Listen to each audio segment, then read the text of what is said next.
Hello and welcome to the Film Ireland podcast. I'm chatting with Cara Holmes about her real art documentary Notes from Sheepland, which hits cinemas on the 26th of July. So have a listen to the trailer here. I'm a decade in sheep now. I often wonder how I got here exactly. But it's seriously hard to untangle yourself once you are in.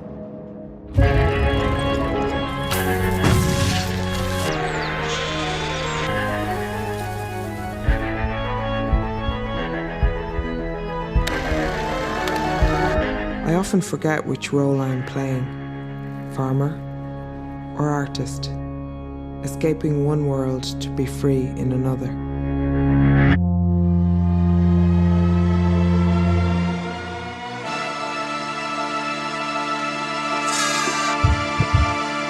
Sheep are part of my air song, my wind song, my sea song.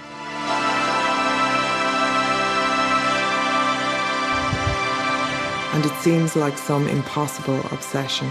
Obsession, obsession, obsession, obsession, obsession, obsession, obsession, obsession, obsession. Thank you so much for chatting with us. Oh, you're very welcome. Like, it's such a textural film. I'm going to go into all the nuts and bolts of it, but it is so visual and textural and sensual across every part of it. And there's such a flow to it. It's really powerful. I congratulations. Well, thank you very much. I really appreciate that. Tell me about how did you and Orla meet? How did you guys get together? Because it's really intertwined piece. Yeah, it is. And, I suppose we very much started the project as a collaboration. And I think that's how I wanted it to go, right from the start. I mean, even before we met, I was very interested in making a film or telling a story about women in farming, because I just hadn't seen very much on that before. And, I just knew kind of Ireland was changing when it comes to farming, and there were more women kind of, buying land and doing really interesting things with the land, and, from organic farming to just lots and lots of different projects. And, and it kind of blew my mind a bit, because it was like, it was very much moving away from that kind of traditional and very kind of stereotypical idea of the Irish farm. And so I was kind of doing a bit of research around that. And then a mutual friend of ours, Liz Burns, she's the Wexford Arts Officer, she said, she knew I was kind of sniffing around and wanted to do something on women in farming. And her friend, Orla, had a farm locally in near Duncormac in the south of Wexford. And she was just saying, you should meet her and, see what happens. So I got in touch with Orla then, and Orla invited me down to her farm. And she was very open, very, very generous, and, gave me a tour of the farm. And, I knew nothing about sheep farming at that stage. And one of the funniest memories I have was of Orla kind of, walking me through the fields and, just kind of making comments about how good looking her sheep were. And, I was just like, I have never thought about sheep being particularly good looking. But I do now realize that she does have very good looking sheep. And, that whole idea of kind of being introduced to the sheep by name, and, and it was just, it was kind of like, I was in kind of straight away, to be honest. And then I think maybe about a year later, Orla, she was putting out a book, and I went to the launch of the book in the Crawford Gallery in Cork.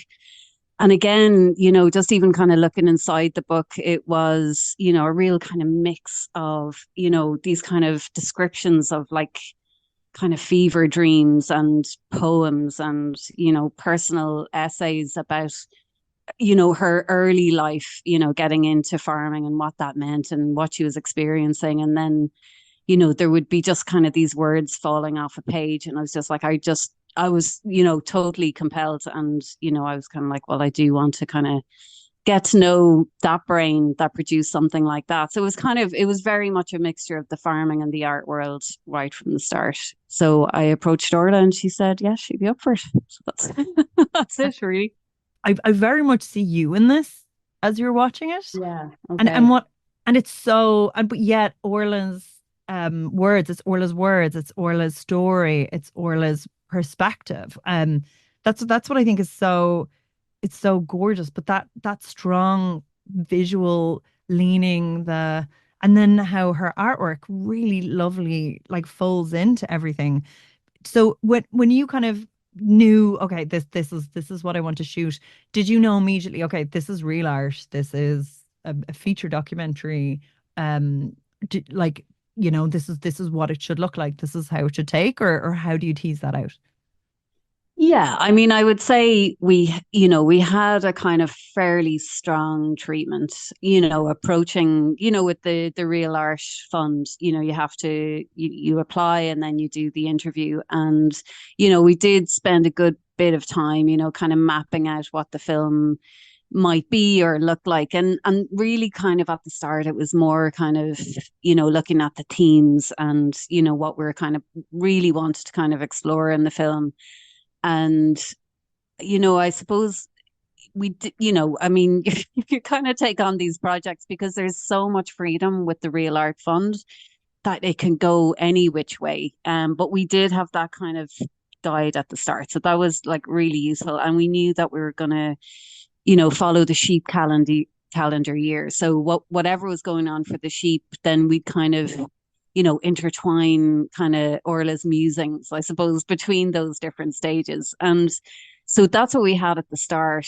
Honestly, I didn't know which direction it was going halfway through, and I think, that was for me, that was quite a scary thing. So I do like to be like I do like to plan things. And, with documentary, you can't always do that. So but because we were kind of filming for the whole year, there was an opportunity for me to kind of keep assembling material. And, at the very start of the project, myself and Orla would have sat down for I think about 3 days, and that would have just been a really long interview. And really, like that was, me getting to know Orla, Orla getting to know me. And also, it was an opportunity for me to find out what sheep farming was all about and ask very annoying questions about sheep farming, because I really just didn't have a clue. But I knew I wanted it to be immersive. I wanted to get inside kind of Orla's brain to kind of figure out how it worked and what her thoughts were. And, one of the big things that kind of fascinated me right from the start was just this connection that she had with the land and with the sheep. And that was kind of fascinating to me. So it was like, I was kind of like focusing on that. And like different things in the film, the kind of the feeling of kind of feeling conflicted by this kind of idea of like being in the art world but then wanting to come back to the farm, and how to just kind of get a balance with those things. So yeah, I mean, we didn't absolutely did not know exactly what we were doing right from the start. I would say that absolutely. No. But it's but what emerges, and I know this sounds weird, but as a viewer, it feels organic, and that there's such a flow to it that it didn't feel prescribed. And as a result of that, it's something that's very powerful and natural and of nature. Yeah, and I would say that was probably, I think maybe that kind of flow came from, that, me learning as well, and also myself and Orla, kind of learning how to work together, and collaborating together. And that was kind of slow, and you don't have an awful lot of time, to kind of complete the film. But I think, I was on it kind of pretty much full time for 14 months. So I gave myself the time to kind of just really invest in that world and immerse myself first of all. So thankfully that does come across in the end results. And also, I had a brilliant co-editor, Mick Mahon, who worked with me on the project, and we took the edit actually in stages. So, the edit it wasn't done fully at the end. It was a whole kind of year of filming and assembling and editing and then back to filming. So it was quite organic. Even the process was organic, I think. You put together the themes that you knew you wanted to explore, but you're working with Orla in how that's manifested, and then with Mick in terms of getting it into like various stages of cuts as you're shooting. Mm. Was there any sort of seismic shifts that happened along the way that maybe put you in a different direction than what you thought you were going to go? Well, Orla sold a load of sheep in the middle of it. So it was like, that was unexpected. And I don't think she knew she was going to do that herself either. And that was, and I think that was really, the year that we were filming, though, she really, like, it was kind of proper, feeling conflicted over, like, can she keep going with the sheep? Can she afford to keep going physically and, financially and everything?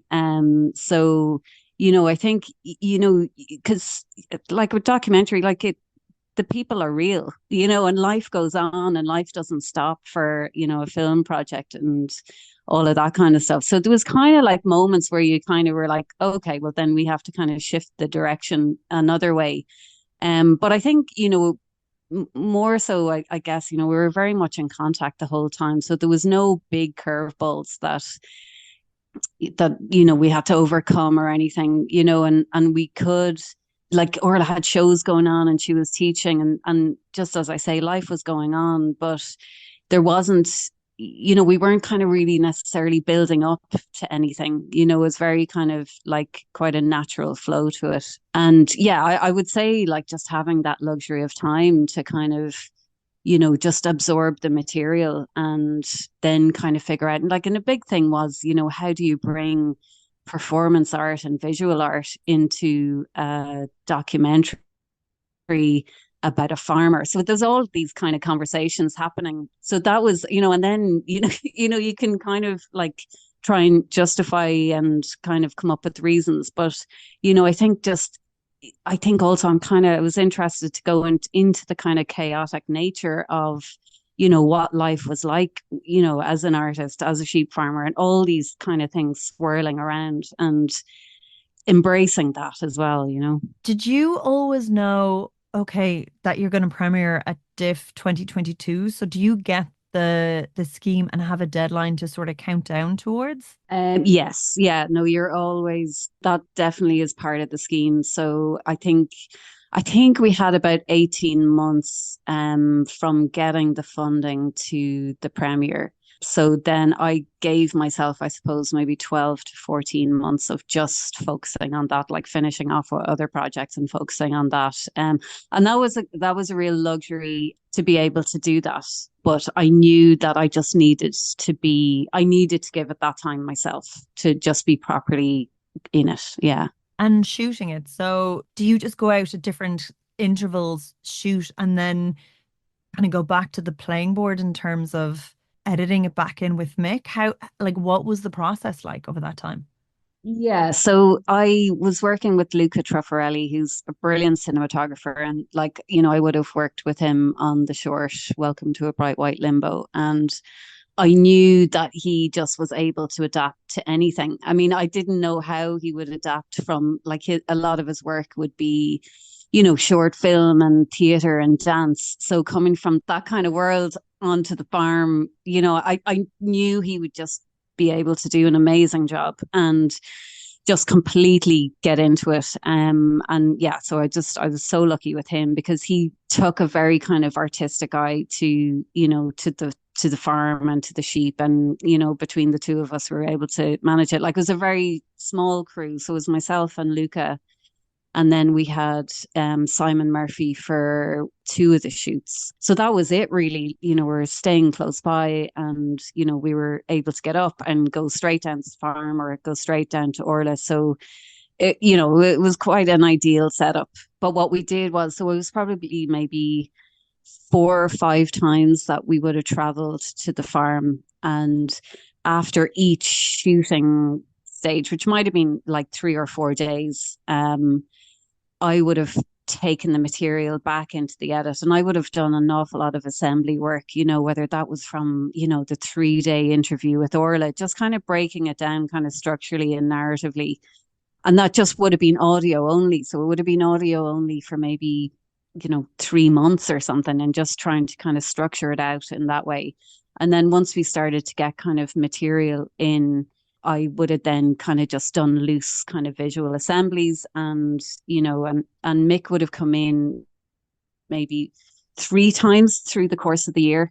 And, we would have had a chunk of maybe 6 weeks at the end. And that would have been when most of the edit happened. But before then, it would have been a whole 12 months of just kind of shooting and assembling and working with composers and, sound effects. And, I really love sound design. So I would have spent an awful lot of time kind of building up that and, kind of getting into the sound world of the film. And so yeah, it was quite constant. Yeah. And it is a really, really powerful sound mix. And I think that's part of that visceral thing because the images are so strong and so beautiful. Like one of the ones that I will probably remember forever is like the lamb being birthed and just sitting there with that and the physicalness of it, but how beautifully it's also presented on screen. And then we go back into the moments of this is the practicality of farming, but for a moment you're just faced with that like natural act that it's just very, very powerful. But then like it's funny, there's a tension that builds as well through the music. And I'm just wondering, so tell me about finding that sound and leveraging it. Yeah, well, I mean, I was quite fascinated how Orla spoke about sheep farming, and there were certain things that I just had never witnessed a lamb being born, let's say, and the whole kind of lambing world. And, it was very kind of, I think Orla was quite stressed out of it, particularly around the lambing, because we're only there for 4 days and they may not have lambed at that time. So it was like you're kind of going on timings and you're hoping for the best, but like and I could see it's quite a stressful time for any farmer really, and just kind of, you like you could be called at 3 or 4 o'clock in the morning and going down and the sheep themselves might need help and just anything can happen. And I suppose I was kind of playing on that anything actually can happen, but this is the reality of farming and very much not wanting to shy away from the reality of farming.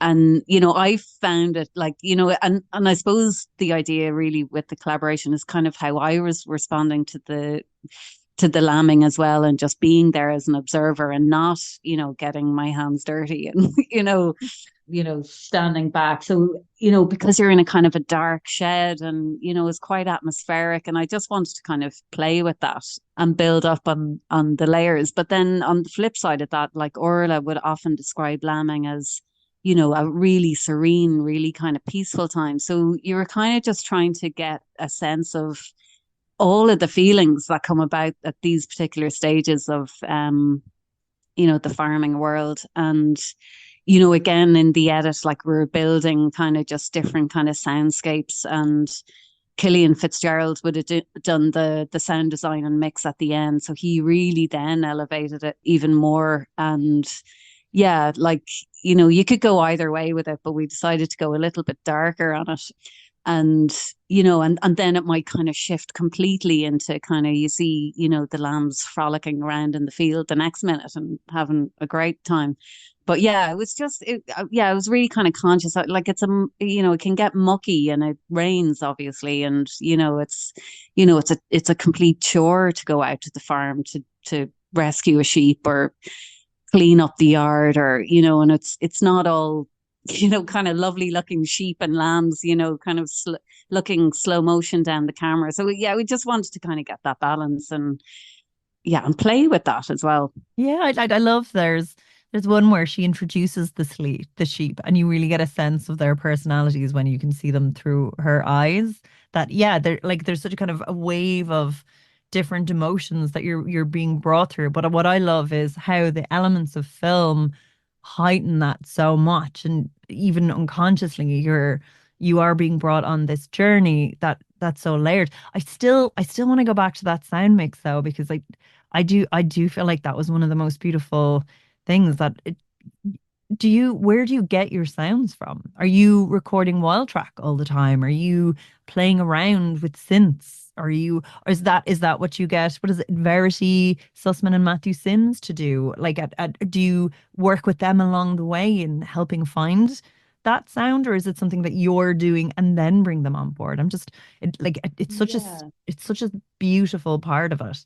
Yeah, I mean, I do. Yeah, I mean, I do. Like as I said before, I do love that kind of side. Yeah, I would have been kind of building up like different sound effects. Like we would have, if Simon wasn't there, I would have had a microphone, and I would have been recording Wild Track, and just kind of picking up like sounds from the gates, or just the wind and the kind of telephone wires or the tractor or anything, any little bit. And then you can manipulate those sounds you know, um, and I kind of love doing that because I kind of like it just kind of it it kind of sounds like the real sound, but you're very much kind of, I suppose, it's I'm totally indulging as well, in the sound design assembly part of it. But yeah, like I would have sent the even kind of the assembly sound edits, I would have sent those over to Verity and Matthew, and just so they got a sense of the story as well. And we would have worked a lot with kind of cues. They would have like, yeah, they're just amazing musicians, both of them, and they're in this brilliant band called Memorials. So they're starting to, I think they're just releasing an album at the moment, so I would highly recommend checking them out. And Verity Sussman used to be in Lleyn, and Lleyn would have been absolutely one of my favorite bands. So it was just like Orla actually was encouraging me to get in touch with them to say, would you be interested in taking this project on? And Orla would have been a big Lleyn fan, so I was totally fan of theirs. So yeah, so I would have tried to keep them kind of, just giving them kind of my temp sounds, or any kind of temp tracks that I was kind of playing with, or I thought worked with different scenes. And again, with them, they just brought it to another level, and then, a lot of the work then was kind of done at the end and then fed into Cillian in the sound mix. And he would have then incorporated those tracks in. But yeah, it was great because they were able to, yeah, supply us with those kind of separate cues, and whether that was a drone or another horn sound, or and just kind of trying to mix it in with the visuals that are there, and the kind of the sounds that were there already. So yeah, it was quite a luxury to be able to work with them. Yeah, it was great. It's beautiful. And it sounds like you're very present on set, that you're like you go in and are you just, I suppose you probably have to maximize your time that you are recording, or do you go in going, no, these are all the things that I want to hit, or are you observing while you're there? I think it's a bit of both. I mean, there were definite scenes, that were more set up than others, and that, you want to kind of get a sense of, Orla in her studio, and you want to get a sense of like what the sheep look like. So a lot of it, like, I was definitely going down with a plan, but then, you also have to be quite open on the day because, the sheep don't always perform. They often walk away from the camera. So, You wouldn't know that. you're They look like really charismatic cheap at some point. Like they're practically like wink. I know. Yeah. And that's why we're like, God, maybe we should, go slow motion with this because yeah, you just don't know. It's like, never work with animals. Like it's all true. But yeah, we did like and like, I just have this memory of Luca like chasing sheep around a field at one point, and it's just funny. Um and just trying to kind of capture that, like, just they're very much, they're quite aloof. So so yeah, he did an amazing job then, even kind of capturing what he did capture. And but yeah, I think it would have been a real mix of like, kind of, yeah, scenes that we wanted to capture, but you know like nothing was ever kind of scripted in a way, like, all of the narration is kind of done through voiceover. So, I think I knew that kind of from very early on. So we were very much kind of focused on the visual language of the film. And yeah, just kind of, I know we spent a long time kind of talking about, cameras and how we would capture it. And I think what we then, finally kind of decided that we needed to be mobile, because we needed to move from field to field and get the best lenses that we could. And but yeah, it was a real mix. I mean, yeah, you don't always know what's going to happen, but yeah, like there was, we like most of the shoots were maybe 3 or 4 days, and then I think the June of that year, we would have had like maybe 8 or 9 days. So that was a really nice time to just kind of spend, quite a bit of time. And, we could go out at dawn and go out at dusk and, and yeah, we were quite lucky to be able to stay kind of quite close to the farm as well to just to have that access. And, it takes for somebody to be, the kind of protagonist, but also a collaborator, it takes someone to be that open with their space and their farm. And, so you have to, you do have to appreciate that. And, yeah, just, yeah, maximize the time that we had there was important. Of course. And Orla's credited as a writer, and there are excerpts from her diary and her book. Do Yeah. you take her into the edit room and, that process, or what, how did the collaboration go? Was it very much so like a pre-production and production part of it? Yeah, I mean, we were in contact obviously through the whole year. And I would say, like I would have even really right from the start, I would have sent her my treatment and she would have given, feedback on that. And but it stayed very close. Actually, it stayed very close to the treatment, the whole project. But I think it was like just massively beneficial to do that long interview at the start. And, you're just building up trust right from the start. And I think that for me is kind of always key.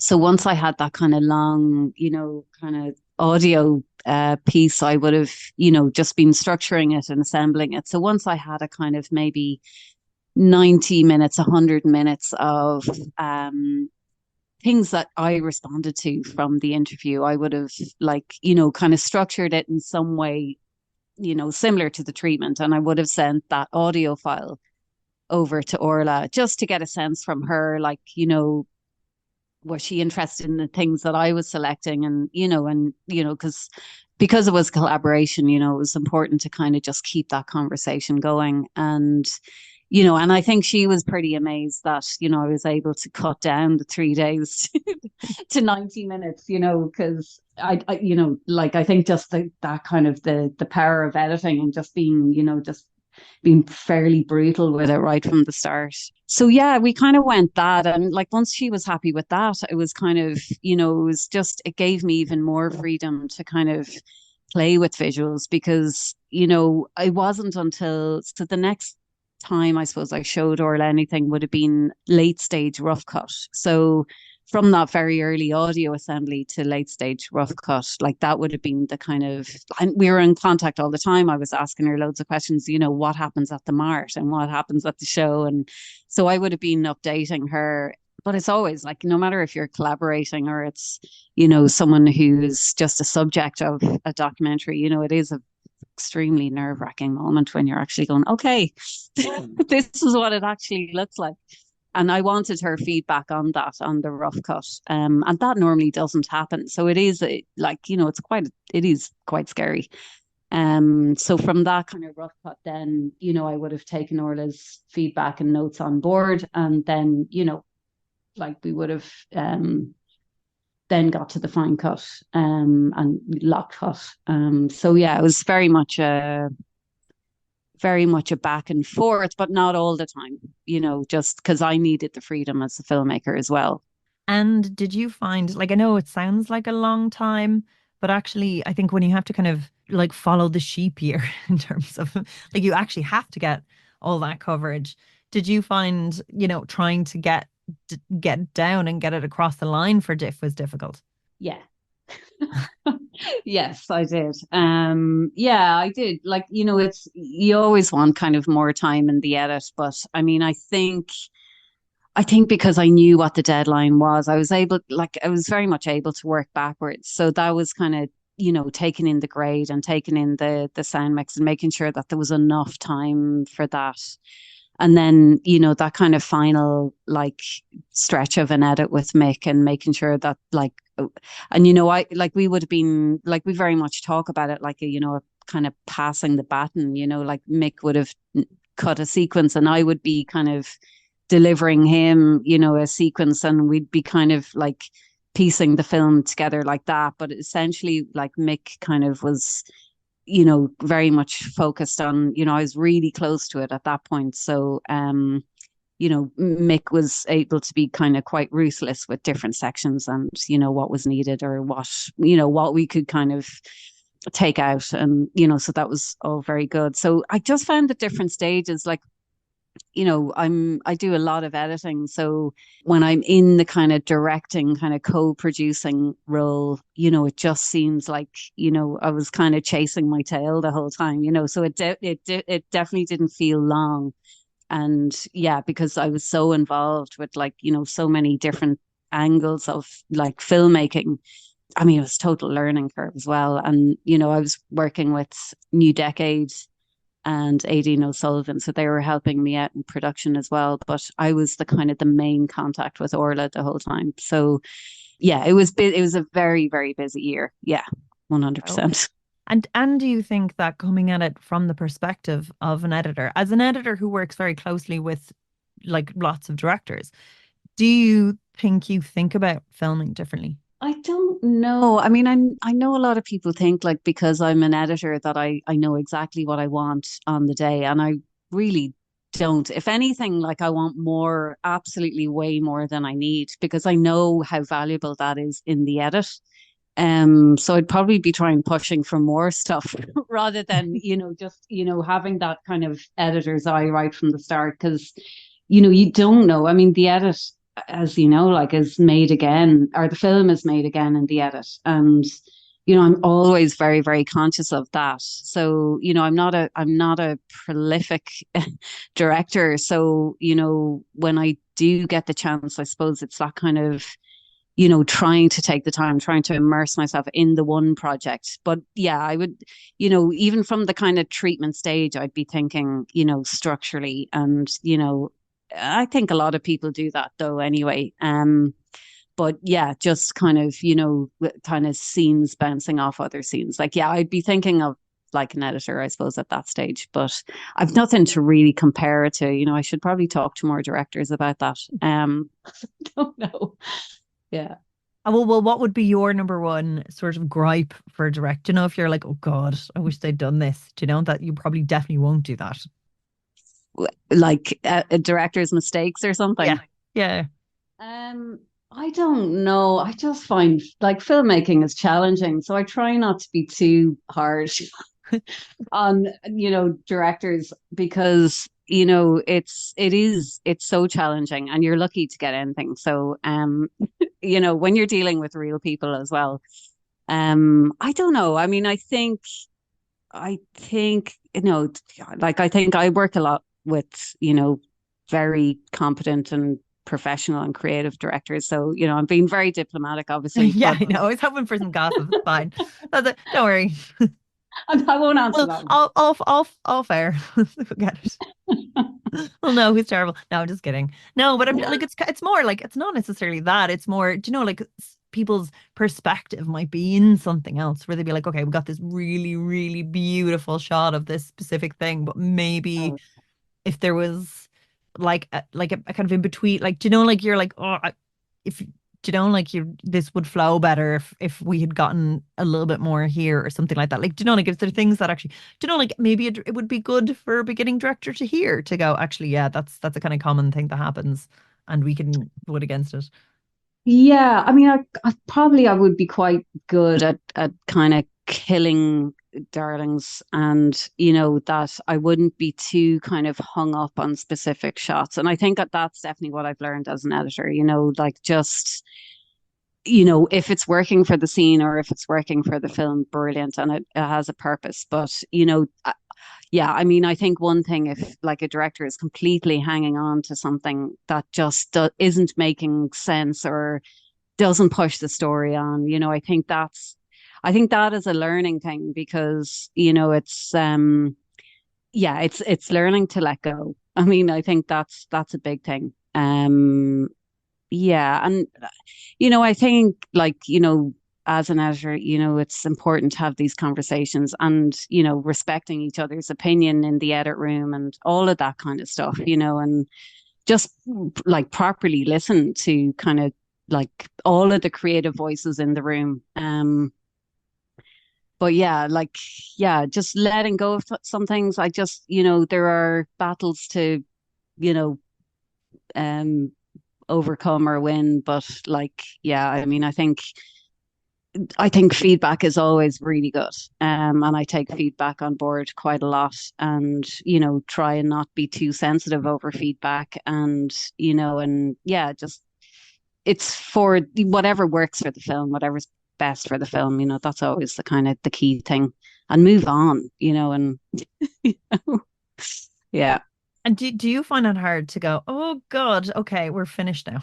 Especially with something like this that could probably be tweaked forever Oh because yeah. yeah, And it was tweaked forever. I was tweaking away like nobody's business. And, that's the problem when you can, get your hands on an edit and, keep going with it. But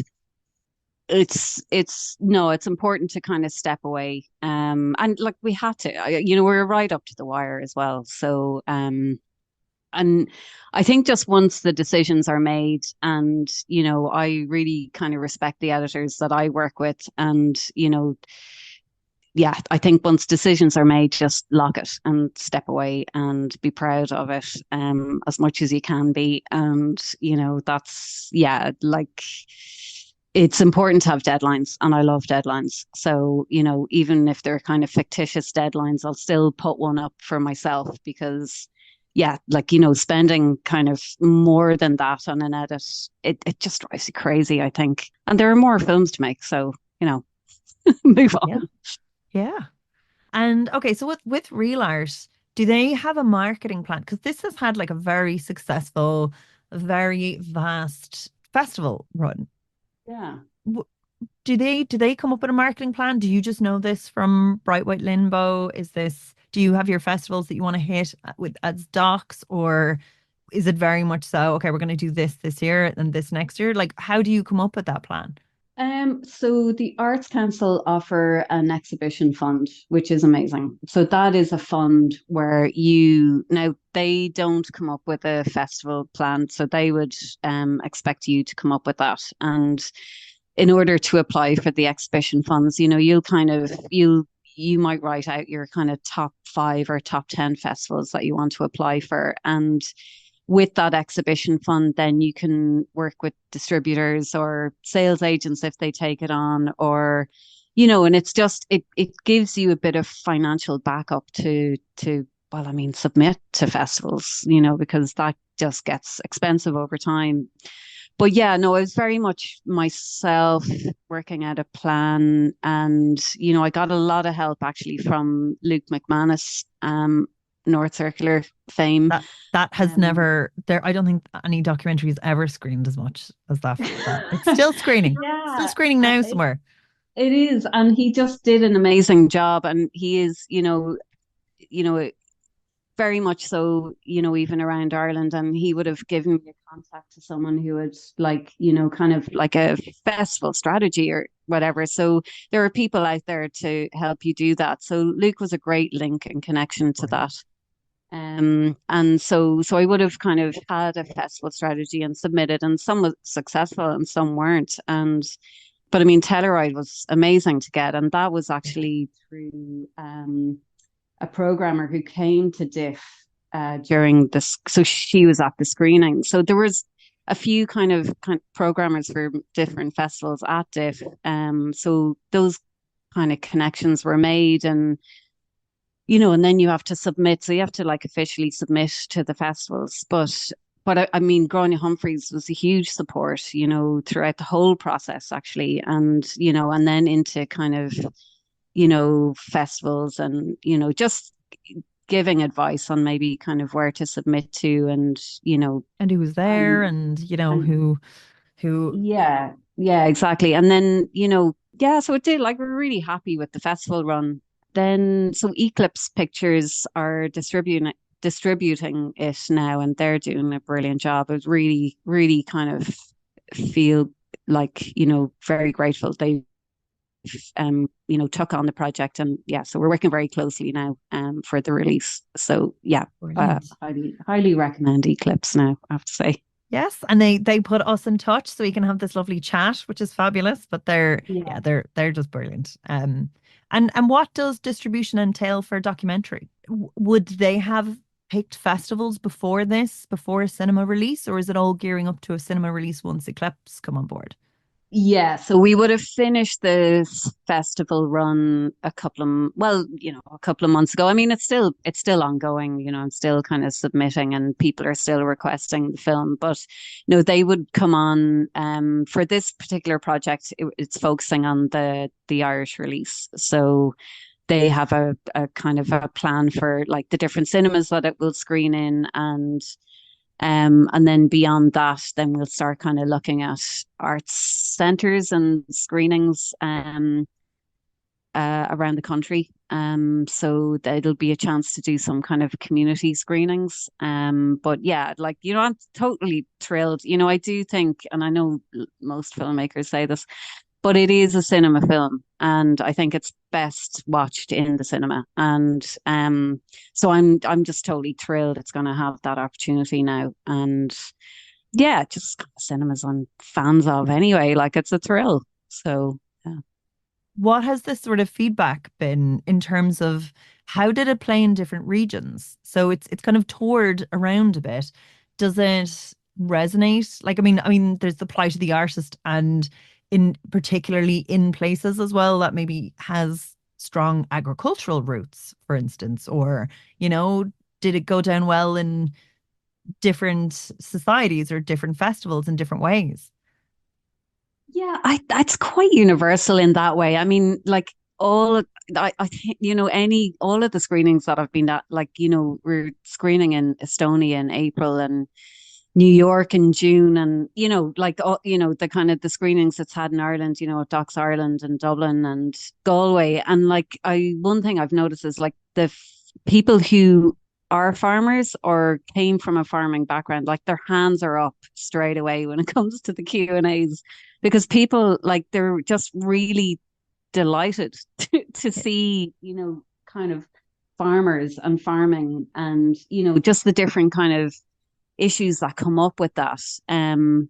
As well as being fascinated with Orla kind of as a character, and how she's living her life. And, but I think, it's very much kind of, I think, it just, there's a lot of humanity in it. And I think, we're all in, we're all living in a world. We know what the problems are. We know that we're all kind of trying to come up with ways to kind of, live in better ways, whether that's kind of environmentally, or our food choices or whatever it is. So I think, it just kind of hits home a little bit about, the reality of, I guess, farming in particular, and just kind of how food is produced and the value of things, and what value are we putting on things as a society. And, and that seems to come up again and again with audiences. And also, like, I think like people are very curious about Orla, and so when she is at a Q&A, but I mean, for me, it's, I think people are fascinated because it is this kind of, it's this woman kind of,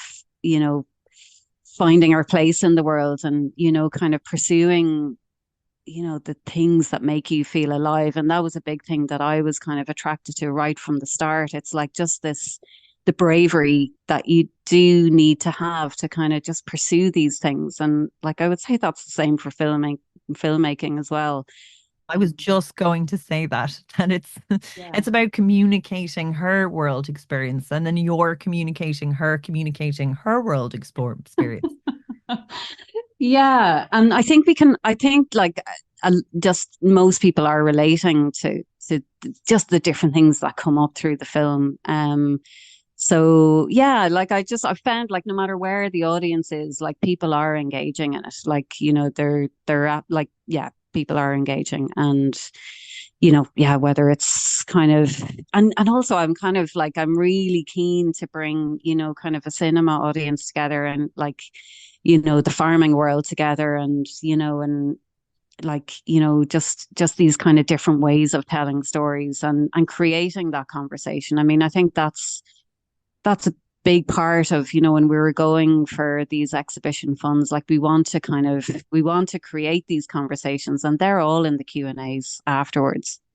So yeah, the more of that I think we can do, I think it's interesting, and yeah, people are interested. I think that's brilliant as well because an art house cinema might not necessarily land in that in that like you know like it's not an organic space for that type of genre a lot of the time unless it's Yeah. a very heightened piece, but the fact that again it's still so strong narratively and it's still so poignant visually that that translates. Yeah. Yeah. I think, yeah, I mean, probably people will get different things on different times from it.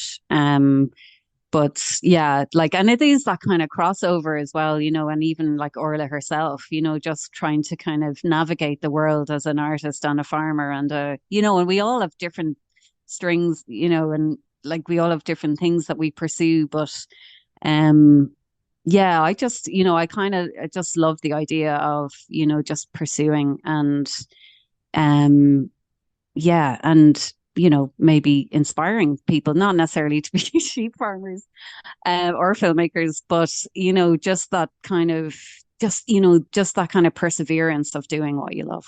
Yeah, well, we're inspired, and it's beautiful to see that leap being told, and it's just it's such a gorgeous film, and I think I will say it a third time, go see it in the cinema because it just deserves to be seen there. Are you doing any touring with it? Are you going to do have any Q&As? Yeah, so we have a Q&A at the IFI on the 26th of July. So that's myself and Orla will be doing a Q&A with author and academic and very interesting person, Selena Guinness. So I think that's going to be a fascinating conversation because Selena is also a sheep farmer as well. And, you know, and but as a writer. So it's just again kind of blurring those worlds. And then obviously I'm there as, you know, the filmmaker. So that's yeah, that's our kind of next Q&A. So yeah, so we'd love to see loads of people there. Yeah, brilliant. Okay, well, this will be out ahead of that, so we'll make sure to share and have the link in for the screenings. But thank you Great. so much. That was just it's so wonderful to see it, and congratulations. Thank you so much, Gemma. Thanks for having me on. And thank you so much for listening. So if you want to support the work we do, please like, share, and review on your platform of choice, and head over to filmireland.ie where you can subscribe to our newsletter and never miss another podcast.